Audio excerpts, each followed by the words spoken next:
Tribunales Internacionales de los Derechos de la Naturaleza, caso Yasuní, 2014-2024.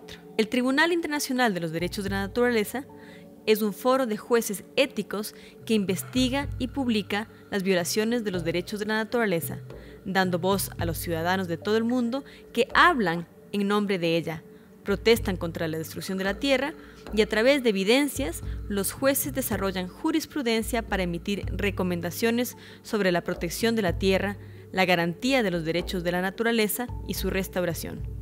El tribunal también promueve que los pueblos indígenas compartan sus preocupaciones y soluciones únicas sobre la tierra, agua y cultura con la comunidad global.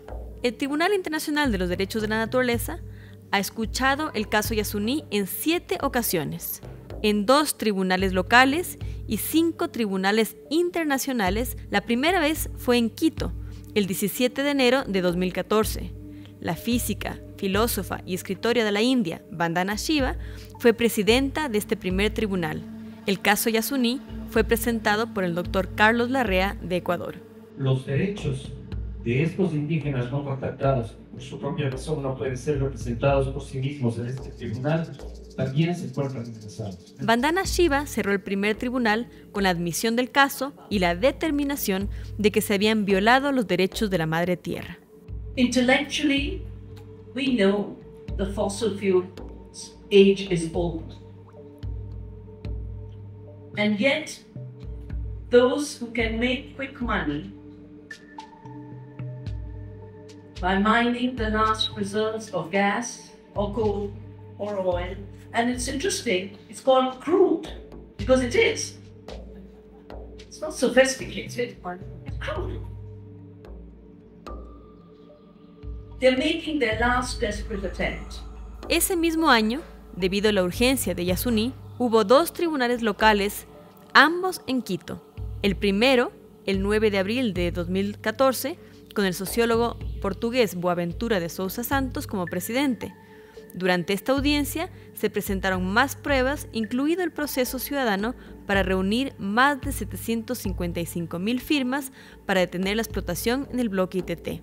El segundo tribunal fue presidido por el filósofo estadounidense George Cafensis el 15 de agosto de 2014, una vez que el colectivo Yasunidos ya se enteró de que se cometió un fraude contra todas las personas que firmaron a favor del Yasuní, ya que el Consejo Nacional Electoral no aceptó la validez de estas firmas. Estos tribunales éticos identificaron en 2014 4 violaciones principales que persisten hasta el 2023 en Yasuní. 1. Violación de los derechos de la naturaleza. 2. Violación de los derechos de los pueblos en aislamiento voluntario. 3. Violación del derecho a la protección jurídica efectiva y la certeza legal. 4. Violación de los derechos de participación política. Desde entonces, todos los tribunales internacionales subsiguientes han escuchado argumentos sobre el caso Yasuní, ya que se trata de una violación continua y grave de los derechos humanos, colectivos y de la naturaleza. El segundo Tribunal Internacional de los Derechos de la Naturaleza se realizó en Lima el 6 y 7 de diciembre de 2014 y fue presidido por el economista ecuatoriano y expresidente de la Asamblea Constituyente Alberto Acosta. El caso fue presentado por Yasunidos y la caravana climática que recorrió toda América Latina denunciando la crisis climática, el fraude contra el colectivo y las atrocidades de la industria petrolera. El tercer Tribunal Internacional de los Derechos de la Naturaleza en París se realizó el 4 y 5 de diciembre de 2015 y fue presidido por el abogado y autor sudafricano Cormac Cullinan. El caso fue presentado por el colectivo Yasunidos. El cuarto Tribunal Internacional de los Derechos de la Naturaleza se llevó a cabo en Bonn el 7 y 8 de noviembre de 2017 y fue presidido por el líder indígena nativo americano Tom Goldtooth. Este caso había adquirido visibilidad internacional y constituía ya una clara violación de los derechos de la naturaleza. Finalmente, el último tribunal internacional que escuchó el caso Yasuní, vinculado a la Amazonía como una entidad viva y amenazada, fue el tribunal en Glasgow, los días 3 y 4 de diciembre de 2021, presidido por el teólogo brasilero, clérigo católico franciscano Leonardo Boff.